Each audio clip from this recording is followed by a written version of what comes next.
नमस्कार दोस्तों। आज देखेंगे 24 मई के इम्पोर्टेंट क्वेश्चंस।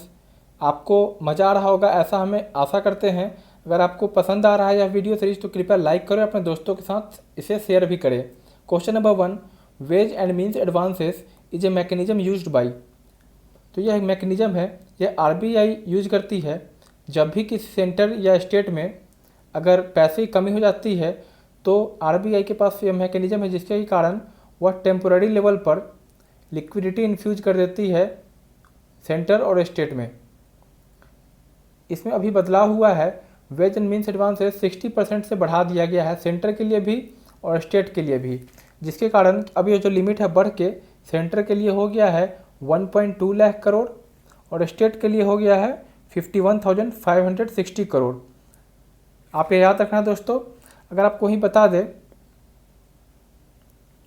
कि इससे पहले अगर ये जो भी रकम है, ऐसा नहीं कि फ्री मिल रहा है, यह रकम फिर से आरबीआई को इन्हें चुकाना होता है और इंटरेस्ट रेट होता है पॉलिसी रेपो रेट के बराबर जो भी 4% है।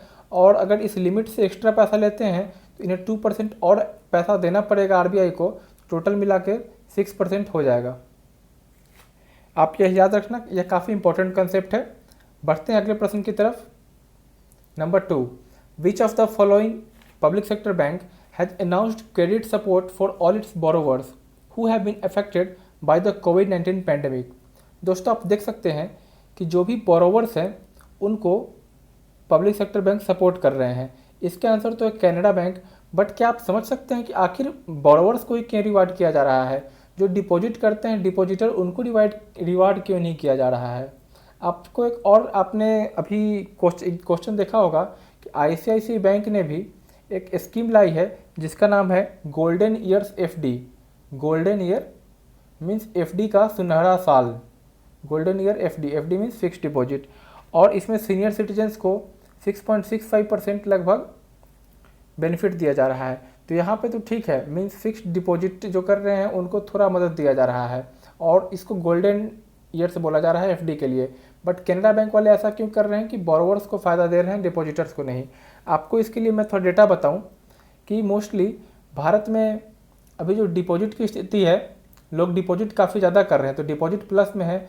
उसी तरह जो एफडीज है वो भारत में बहुत ज़्यादा हो रहा है, एफडी सबसे ज़्यादा हो रहा है। और इन्वेस्टमेंट है वैसे इन्वेस्टमेंट जो कि सेफ चीज़ों में, जैसे गवर्नमेंट बॉन्ड हो गई, रिवर्स रेपो के थ्रू आरबीआई को फिर से पार्क कर देना मनी, ये सारा चीज़ पॉजिटिव में है। अभी डेली 7 से 8 लाख करोड़ रुपया बैंक आरबीआई को रिवर्स रेपो के तहत घुमा दे रही है, जिसके कारण जो भी आरबीआई के कन्वेंशनल टूल्स थे वह काम में नहीं आ पा रहे हैं, जिसके कारण अब अनकन्वेंशनल जैसे कि क्वांटिटेटिव ईजिंग लाने की बात की जा रही है।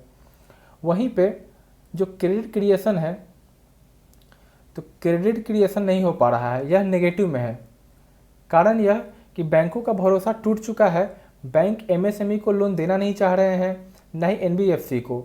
एमएसएमई को लोन इसलिए नहीं देना चाह रहे हैं क्योंकि उनका ट्रैक रिकॉर्ड काफ़ी पुराना है। यह इसमें एक ऐसा प्रॉब्लम है, स्ट्रक्चरल और साइक्लिकल दोनों प्रॉब्लम है।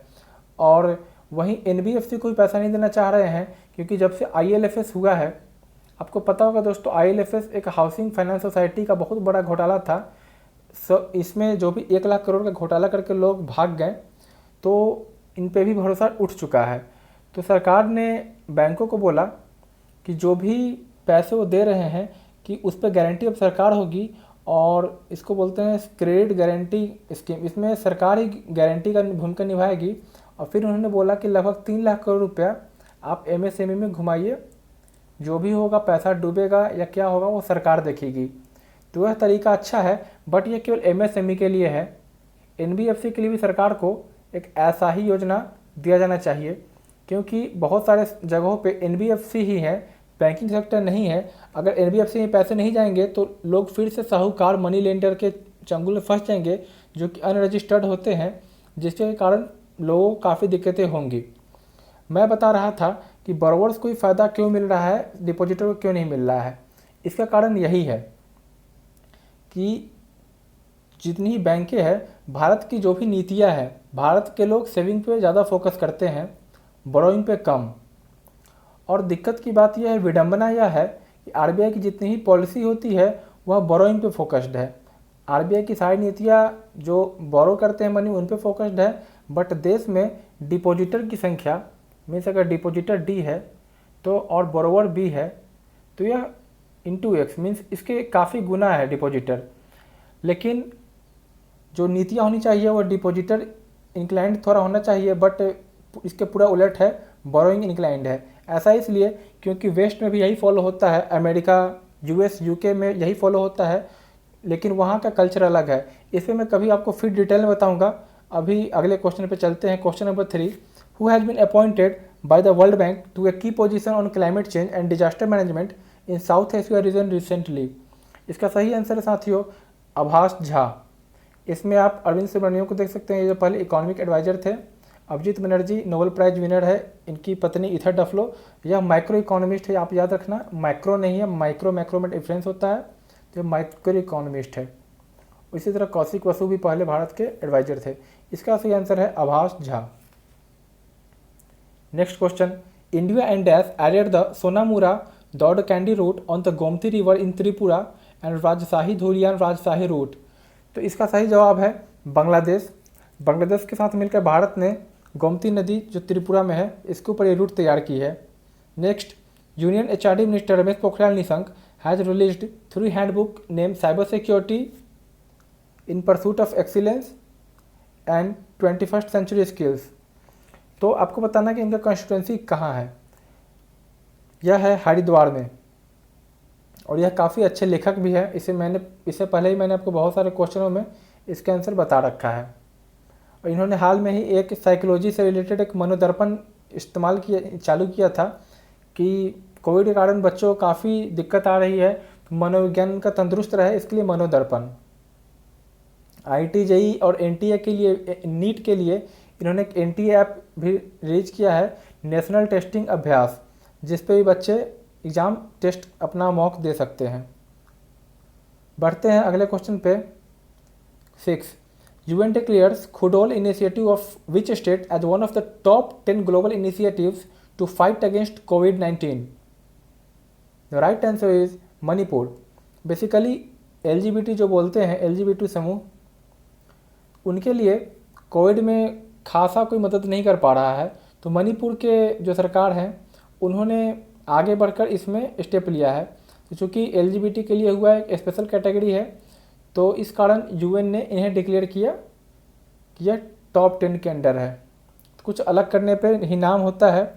अगर UN की बात करें तो UN हो, UNDP हो या यूनिसेफ हो, तीनों का हेडक्वार्टर वाशिंगटन DC में है, न्यूयॉर्क में है, और UNEP का नैरोबी केन्या में है। तो आप इसे याद रखना। बढ़ते हैं नेक्स्ट क्वेश्चन की तरफ। Name the highest paid female athlete in the world. जैसा आपने देखा था थंबनेल में, इसका सही आंसर है नाओमी ओसाका। यह जापान की टेनिस प्लेयर है और लगभग 32 मिलियन डॉलर के आसपास इन्होंने पिछले साल कमाया है। तो फोर्ब्स की लिस्ट में यह नंबर 1 पे है। Next, name the chairman of 11 member committee formed for reform in drug regulatory system. तो यह काफ़ी बड़ी कमेटी है जो कि भारत में जितनी भी ड्रग है, दवा दारू के ऊपर, उसको रिफॉर्म में जितने भी उसके रेगुलेशंस को मेंटेन करेगी। तो उसके चेयरमैन है राजेश भूषण। ऐसे फैक्चुअल क्वेश्चन एग्जाम में काफ़ी पूछे जाते हैं कमिटी बेस्ड, तो आप इसे याद रखना। Next, which company has signed pact to acquire 24% stake in the Indian railway station development corporation. The right answer for this question is RITES। RITES एक कंसल्टेंसी कंपनी है, तो इन्होंने ये 24% स्टेक ले लिया है Indian railway station development corporation में। आपको बता दें कि जो गूगल का वाईफाई रेलवे स्टेशन में मिलता था वह गूगल अब वापस ले रहा है, क्योंकि उसका मानना है कि जियो के आने के कारण अब उसका उतना यूज नहीं रह गया है। Question number 10 and this is the last question. Dash allows you to access Indian government services online through web and mobile app. तो इसका सही आंसर उमंग। अगर आप उमंग ऐप है तो आप भारत सरकार के सारे सर्विसेज ऑनलाइन एक्सेस कर सकते हैं। अभी IMD मीन्स भारत का जो भी मेट्रोलॉजिकल डिपार्टमेंट है जो कि वेदर के बारे में बताता है, वह भी उमंग पे लिस्टेड हो गया है। और भारत का IMD है वह मिनिस्ट्री ऑफ अर्थ साइंस के अंडर आता है, और मिनिस्ट्री ऑफ अर्थ साइंस के जो मिनिस्टर हैं वह हैं डॉक्टर हर्षवर्धन, जो कि भारत के minister of health and family welfare भी हैं। और अभी यह WHO के WHO के मीन्स चेयरपर्सन ही बने हैं, WHO के ED जो होता है उसका। और यह MP हैं चांदनी चौक दिल्ली से। तो ये थे आज के क्वेश्चंस। ये इम्पोर्टेंट दिवस है, आप देख लेना। आज आपने थंबनेल में देखा होगा कॉमनवेल्थ डे के बारे में वह थीम थी, उसी कारण थंबनेल डाला था। तो ये थे आज के क्वेश्चंस। सो वीडियो देखने के लिए धन्यवाद। कृपया सब्सक्राइब करें और नोटिफिकेशन लगातार पाने के लिए बेल बटन बहुत ज़रूर प्रेस करें और लोगों को भी बताएं। सो कोई भी फीडबैक हो ज़रूर हमें दें। सी यू सून, गुड बाय।